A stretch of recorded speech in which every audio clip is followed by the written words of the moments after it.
Good evening, Bharat express देख रहे हैं आप। आपके साथ मैं हूं रोहित पोखरियाल। आपको एक के बाद एक तमाम अपडेट्स तो हम दे ही रहे हैं। आप जान रहे हैं पहलगाम हमले के बाद देश में आक्रोश का माहौल है, तो वहीं दूसरी तरफ पाकिस्तान अपने आप को एक्सपोज करने का कोई मौका नहीं छोड़ रहा है। पाकिस्तान के रक्षा मंत्री ख्वाजा आसिफ ने कबूल किया था कि पिछले 3 दशक से पाकिस्तान पूरी दुनिया में आतंकवाद फैला रहा है। तो वहीं अब पाकिस्तान के पूर्व विदेश मंत्री बिलावल भुट्टो जरदारी ने भी माना कि उनके देश में आतंकियों को शरण मिलती रही है और यह कोई सीक्रेट नहीं है, कोई छुपी हुई बात नहीं है। हालांकि पाकिस्तान की तरफ से इस तरह के शर्मनाक बयान का आना कोई आश्चर्यजनक बात नहीं है, क्योंकि भारत ही नहीं पूरी दुनिया जानती है कि पाकिस्तान आतंकियों का हमेशा से पनाहगाह रहा है। आतंकी खुलेआम घूमते हैं। दुनिया का सबसे खूंखार आतंकी ओसामा बिन लादेन भी यही मिला था। दरअसल भारत के लिए पाकिस्तान एक नासूर की तरह है। जम्मू कश्मीर और भारत के दूसरे हिस्सों में जितने भी बड़े आतंकी हमले हुए हैं, सभी के तार पाकिस्तान से ही जुड़ते हैं। और एक बार फिर पहलगाम हमले के तार इस नापाक मुल्क से जुड़ते नजर आ रहे हैं। पहलगाम हमले के तार एक एक कर सीधे आतंकी मुल्क पाकिस्तान से जुड़ते जा रहे हैं। अभी तक मिले सबूतों, चश्मदीदों के दर्ज बयानों, संदिग्धों और पकड़े गए ओवरग्राउंड वर्करों से पूछताछ में जो जानकारी सामने आ रही है, उससे साफ हो रहा है कि नरसंहार से पहले और बाद में आतंकियों ने पाकिस्तान में बैठे अपने हैंडलरों के साथ संपर्क किया है। आतंकियों द्वारा इस्तेमाल किए गए सैटेलाइट फोन का ब्यौरा जुटाने के लिए विदेशी विशेषज्ञों की भी मदद ली जा रही है। सुरक्षा एजेंसियों का मानना है कि ये हमला लश्कर-ए-तैयबा ने पाकिस्तानी खुफिया एजेंसी ISI के इशारे पर ही किया है। पहलगाम नरसंहार के षड्यंत्र और इसमें पाकिस्तान की भूमिका को पूरी तरह उजागर करने के लिए सुरक्षा और जांच एजेंसियां हमले में लिप्त आतंकियों को जिंदा पकड़ने पर ज्यादा जोर दे रही हैं। जांच एजेंसियों ने हमले में शामिल 5 आतंकियों की पहचान कर ली है। इनमें हाशिम मूसा समेत 3 पाकिस्तानी और आदिल एहसान शेख नाम के 2 स्थानीय आतंकी शामिल हैं। आदिल और एहसान के खिलाफ सुरक्षा बलों ने एक्शन लेते हुए उनके मकान को ध्वस्त कर दिया है। आदिल साल 2018 में वीजा पर पाकिस्तान गया था और कहा जाता है कि वो 2 साल पहले ही वापस लौटा है। हमले में लिप्त आतंकियों के बारे में माना जा रहा है कि ये पहलगाम के 25 से 30 किलोमीटर के दायरे में ही कहीं छिपे हुए हैं। एक तरफ जहां पहलगाम हमले की साजिश को पर्दाफाश करने के लिए NIA पुरजोर से जुटी हुई है, तो वहीं सेना भी पहलगाम हमले का प्रतिशोध लेने के लिए बेताब नजर आ रही है। शुक्रवार को यूपी के शाहजहांपुर में भारतीय वायुसेना ने गंगा एक्सप्रेसवे पर अपना दमखम दिखाया। 3.5 किलोमीटर लंबी हवाई पट्टी पर जगुआर, मिराज जैसे 15 लड़ाकू विमानों ने आंधी तूफान के बीच टच एंड गो किया। सबसे पहले C-130J सुपर हरक्यूलस विमान ने एक्सप्रेसवे पर टच एंड गो किया। इसके बाद जगुआर, मिग और राफेल विमानों ने एक साथ आसमान में करतब दिखाए। सिर्फ AN-32 लड़ाकू विमान ने एक्सप्रेसवे पर लैंडिंग की।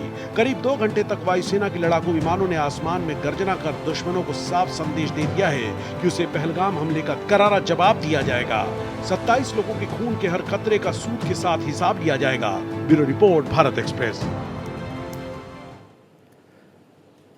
पाकिस्तान की बेशर्मी का आलम यह है कि वो खुद ही तमाम गुनाहों को खुद कबूल करता है।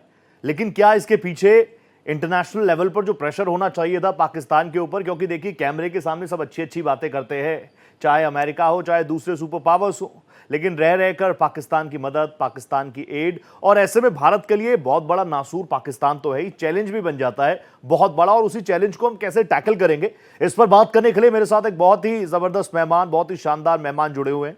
Major general retired doctor JK Bansal साहब मेरे साथ जुड़े हुए हैं रक्षा विशेषज्ञ के तौर पर।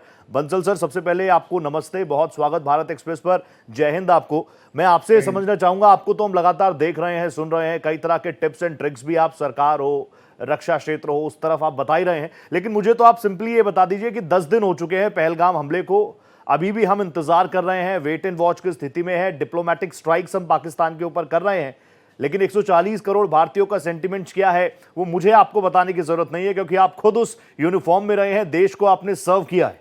कैसे इलाज किया जाए और परमानेंट इलाज कैसे किया जाए इस नासूर का, मुझे ये बताइए आप प्लीज। Rohit, good evening. आपने बहुत ही अच्छा सवाल पूछा है। बस यही चारों तरफ है कि परमानेंट इलाज कैसे किया जाए। जो अभी तक हमने किया है, एयर स्ट्राइक किया या सर्जिकल स्ट्राइक किया, उसके बाद में कुछ दिन तक ये शांत रहे, फिर दोबारा ये सर उठाया है। इसके लिए आपको समझने की जरूरत यह है कि जो टेररिस्ट हैं वो तो है ही हैं, जो इनके आका हैं, जो इनको पालते हैं पोसते हैं ISI है, और जो पाकिस्तान की सेना है, उनके ही ज्यादातर सेना के रिटायर्ड या उनके ही ट्रेंड किए हुए कमांडो, पैरा कमांडो ये टेररिस्ट होते हैं। जी। मेरा कहने का मतलब ये है कि टेररिस्ट को अगर आप खत्म करते जाओ और खत्म कर भी दिए तो जब तक ये वहां से स्रोत है, ये धारा बहती रहेगी तो खत्म नहीं हो सकते।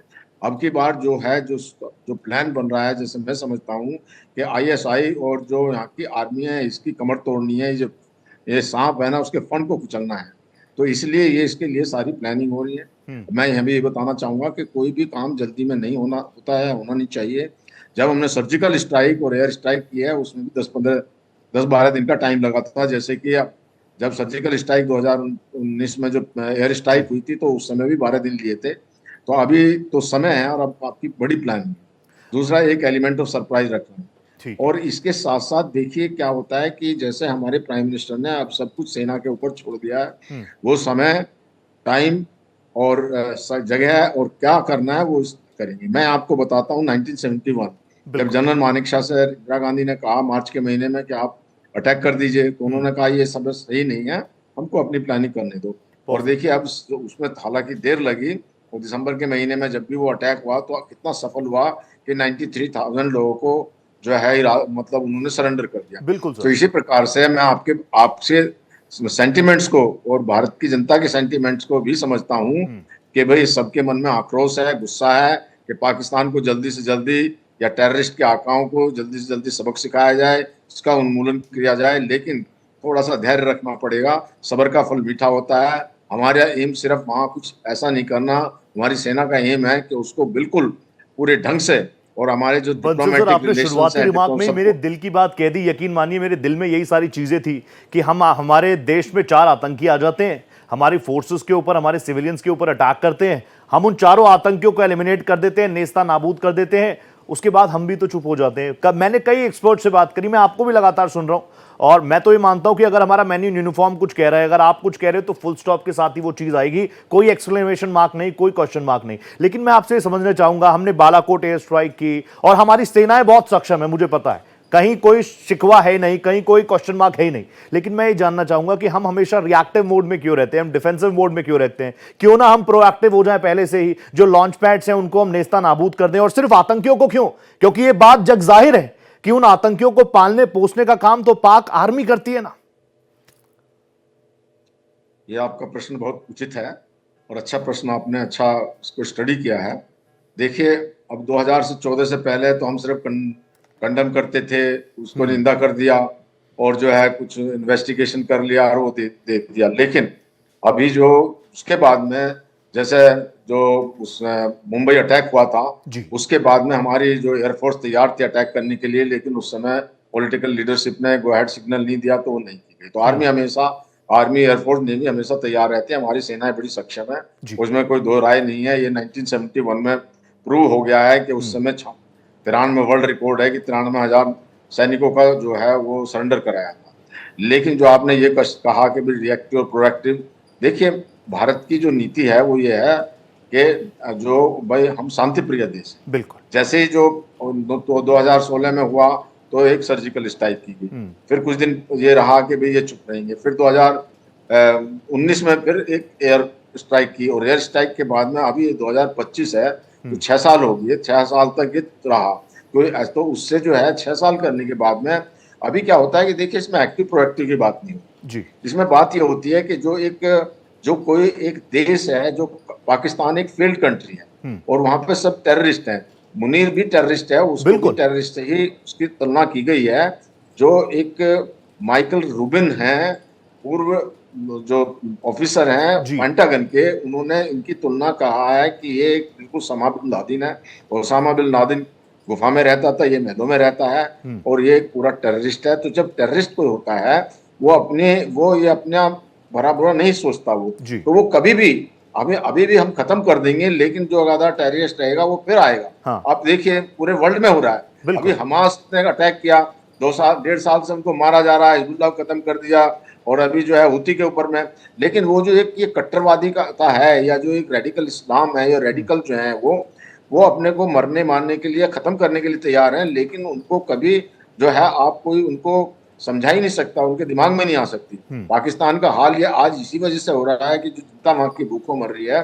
तो यहाँ की जो आर्मी है वो एक टेररिस्ट हैं और टेररिस्ट में उन्होंने करप्शन किया हुआ है। सारा पैसा जो है पाकिस्तान का जब बाहर से ग्रांट आती है, उनके जनरल हैं बाहर विदेशों में सामान इकट्ठा, वो पैसा इकट्ठा किया हुआ है और जनता को डराते रहते हैं वो, और जनता को भारत का डर दिखाते हैं, क्योंकि वो भारत का डर दिखा दिखा करके, और नहीं वो भारत से डायरेक्ट लड़ाई तो लड़ नहीं सकते, नहीं तो लड़ प्रॉक्सी वार इस तरह करते रहते हैं।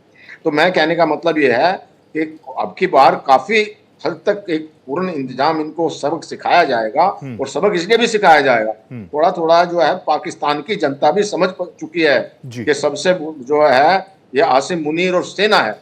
उन्होंने कहा कि आसिम मुनीर भारत छोड़ो, मतलब पाकिस्तान छोड़ो, और वो तो अब इसके तो अब जो सबसे अनपॉपुलर जनरल, सेना का डर खत्म। अब जब सेना का डर खत्म हो गया, कुछ कमर हिंदुस्तान तोड़ देगा, तो वहां पर जो है फिर ये सेना ऐसा करेगी नहीं, और वहां का जो हो सकता है वहां डेमोक्रेसी हो जाए तो उनको भी फायदा हो जाएगा इसका, और हमारा से टेररिस्ट खत्म। बंसल सर, क्योंकि तमाम रक्षा विशेषज्ञ के तौर पर आपकी जो बातें रहती है वो बहुत शानदार रहती है, आप लगातार सोशल तौर पर भी, आप सोशल मीडिया पर भी आप काफ़ी एक्टिव रहते हैं, लोग आपको बहुत सुनते हैं, मैं खुद आपको बहुत सुनता हूं।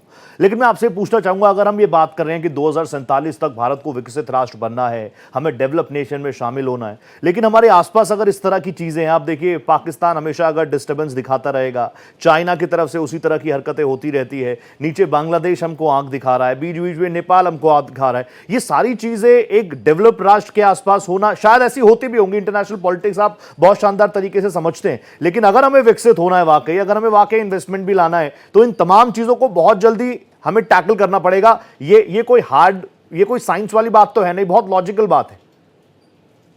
देखिए, ये प्रश्न आपका बहुत वैलिड है, मैं आपसे पूरी तरह सहमत हूं कि जब कभी कोई नेशन युद्ध में जाता है तो वो डेवलपमेंट में बाधा आती है, लेकिन सुरक्षा भी बहुत जरूरी है।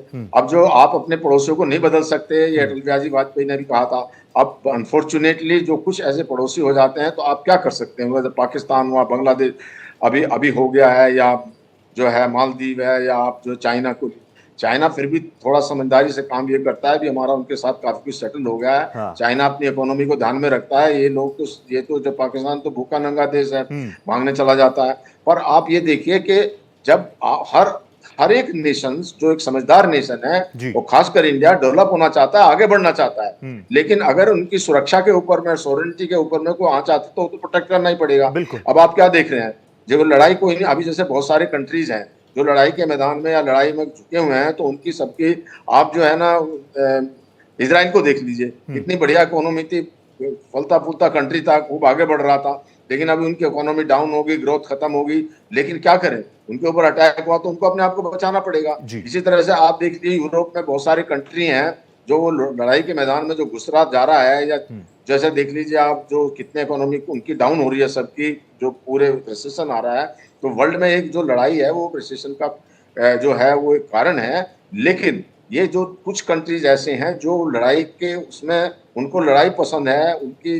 अब मैं आपको ये बताता हूँ, ये जो रेडिकलाइजेशन है, लड़ाई है, और जो जितना भी कट्टरवादिता है, आप देख लीजिए जो अरेबियन कंट्रीज के अंदर में, जैसे सीरिया हुआ, इराक हुआ, ईरान हुआ, ये कट्टरवादिता है, वहाँ बिल्कुल उनकी जनता त्राहिमाम कर रही है, खाने पीने कुछ है नहीं, क्या हालात है। जो मॉडरेट कंट्री हैं, जो अपने मन को खोलकर जो चलते हैं, जैसे सऊदी अरबिया है, यूएई है, वो कितने डेवलप हो रहे हैं। यूएई के अंदर में एक हिंदू का टेंपल भी बना हुआ है। हाँ। तो कहने का मेरा मतलब है जो पॉजिटिव सोच के साथ चलते हैं, ऑब्वियसली बंसल सर, पॉजिटिव सोच बहुत जरूरी है, और इसीलिए देखिए मैंने इस पूरे पैनल में आपके अलावा किसी को रखा ही नहीं। मैं चाहता था कि मैं 1 to 1 बात आपसे कर लूं।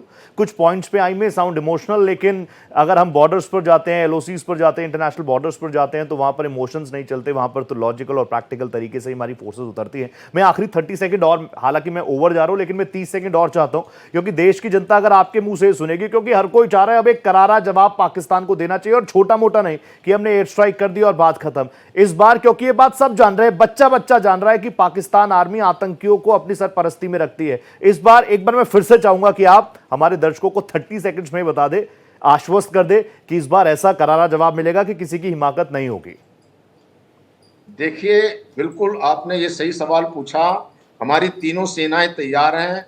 हमारी नेवी, जिसने पहले पार्टिसिपेट नहीं किया 2016 या 19 में, वो सबसे पहले जो है सऊदी अरब, जो अरेबियन कंट्री में मूव होगी। जो INH विक्रांत है, जो कि हमारा एयरक्राफ्ट कैरियर है, वो चला गया।